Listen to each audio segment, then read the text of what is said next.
آپ سب کی خدمت میں سبیحہ زبیر کا آداب. پیش ہے ہمارا پروگرام اسپائر ٹو انسپائر، یعنی حوصلہ افزائی کی کوشش کرنا.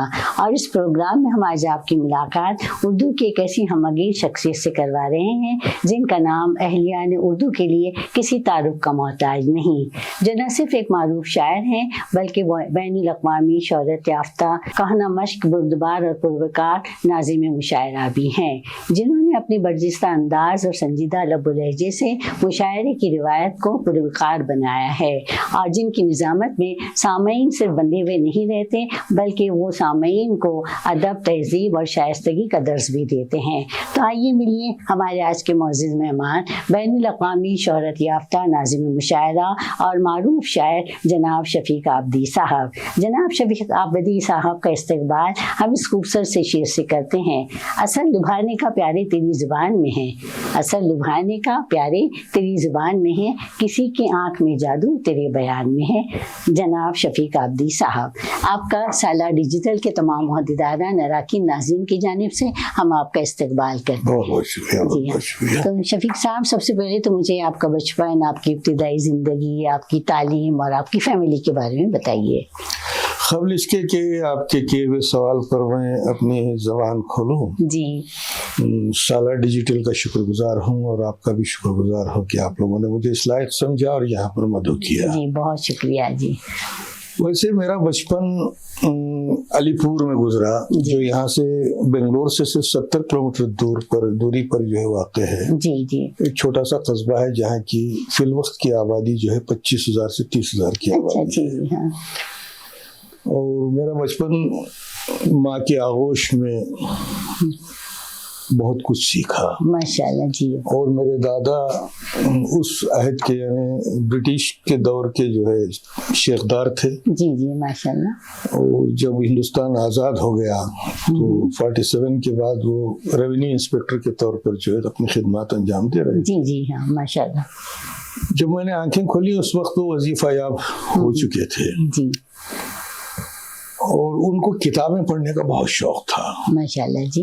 اور ہمارے دادا کے پاس وہ پرانی جتنی کتابیں جو مشہور زمانہ رہی اس عہد میں، الف لیلا سے لے کر جی جی داستان امیر حمزہ تک، جی جی یہ تمام کتابیں ہمارے دادا مرحوم کے پاس رہتی ہیں. تو جب وہ مطالعے کے لیے بیٹھتے تو ان کے ساتھ میں بھی بیٹھ جاتا. جی جی جی.